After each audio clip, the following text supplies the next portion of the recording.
So continue. So number 4 is enjoying the fragrance of non-kosher foods. Very interesting.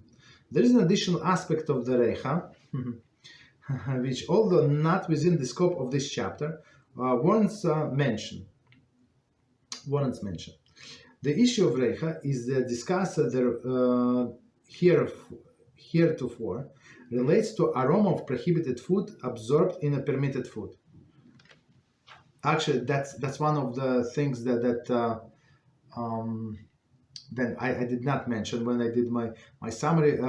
We said that there is one more leniency that we can rely if it was non-kosher food baked, for example, in the same stove with a kosher food. So after the fact, we consider that there is a leniency that we can rely on, and we consider the taste of non-kosher food is insignificant unless you tasting it, like it's a very strong taste. That's a different story. But if not, so we consider it to be insignificant, and therefore we can eat this kosher food. Okay, so this is something similar.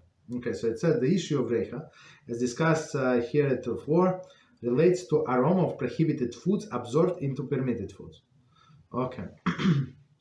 One who subsequently eats the kosher foods is also eating, as it were, the non-kosher taste. Of course, okay, taste, right. It's not material, but it is material. So let's see. However, inhaling fragrance is not in itself is a form of eating and drinking. Rather, it is form of deriving benefit. Hana'ah, right? So when we're talking about baking or roasting in the same oven, we say for sure there is a taste, but we can if it's not strong, so we can nullify it. But here we're talking about inhaling the fragrance of this forbidden food, so it's not considered to be eaten. So eating halakhically is something that comes through your mouth and go through your throat. That's eating. Other things are not considered to be eaten. That's why for example, if somebody is taking IV, for example, right, as a food, so the person would not say blessing, right? Even though like the body is getting nourished from this IV, so but since it is not coming in a normal manner, so it's not considered to be eaten, and no blessing is necessary. And of course, there is no enjoyment, right? There are two types of prohibited food. Ise achila. Okay, foods one may not eat, and asurei hana'ah is foods from which one may not derive any benefit. Okay, so let's try to understand. There are two types of prohibited food. One, that food when one may not eat, and we're going to see why. And another foods that one may not derive any benefit. Enjoying aroma of non-kosher food may fall within the prohibition of deriving benefit from the prohibited food. Not within the prohibition of eating this food. So deriving benefit, so meaning even though a person did not eat this food, but derive the benefit by smelling. The halachas regarding fragrances of prohibited foods are as follows. Okay, the first one. One may enjoy the fragrance of food that may not be eaten. Isrei achila, right? So let's see. Let's see the commentary quickly. Pri Hadash 108.25. Okay. Sibir Halachah. Who contends that this refers only to the prohibited spice that is not eaten by itself. However, one may not smell prohibited food that is primarily eaten by itself, lest one come to eat it as well. Okay, that's a step further. Okay, so continue one more time. One may enjoy the fragrance of food that may not be eaten. So, and he has explained this. Hadash says it's the spice. Okay. Next one. One may not enjoy fragrance of food from which one may not derive benefit. right? Isrei Hana.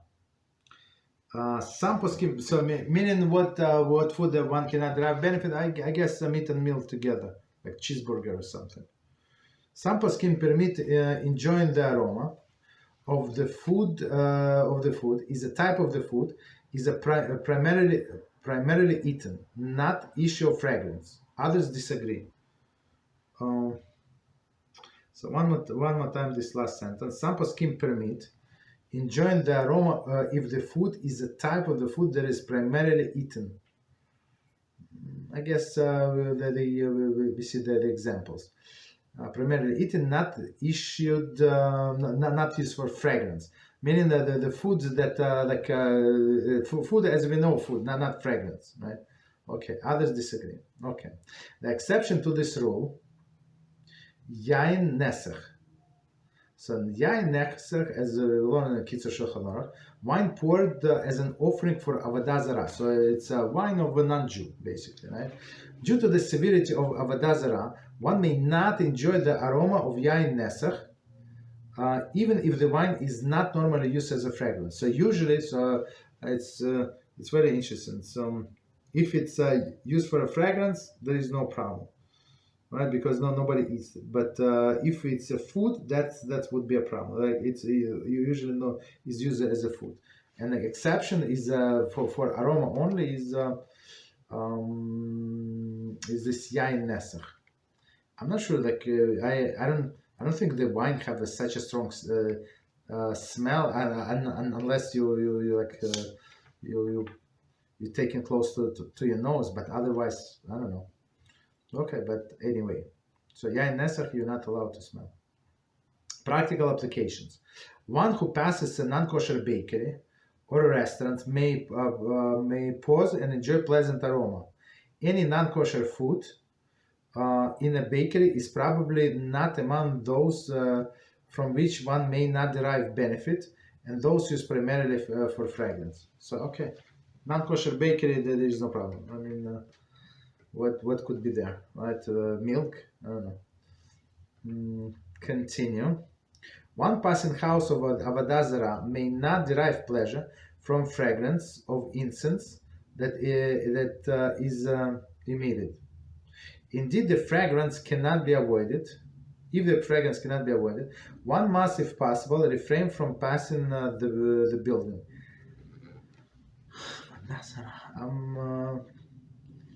Avodah zarah, I'm not sure, like in nowadays, maybe somewhere in India, like in China, I don't know where we would have this avodah zarah when they burn incense. I don't know. Do they, maybe in churches? I'm not sure. Like if it's so strong that it goes outside, I'm not sure. Okay, but that's the practical application. So if it's used only for food, right, and there is no forbidden mixture, so there is no problem. You can use you can smell. Okay, and I remember many years ago I lived by a place, and it's very interesting. But the bus stop was next to the bakery, so it's non-kosher Italian bakery. So they baked like so. It smells so good, unbelievable in the morning, like unbelievable. Everybody would, all of the passengers before they get on the bus, they would go to buy something from this bakery. Very interesting. Okay. So, but the smell is good. When I say good, I think it was vanilla or something. That's but very strong. That was the whole taste that I remember. Okay.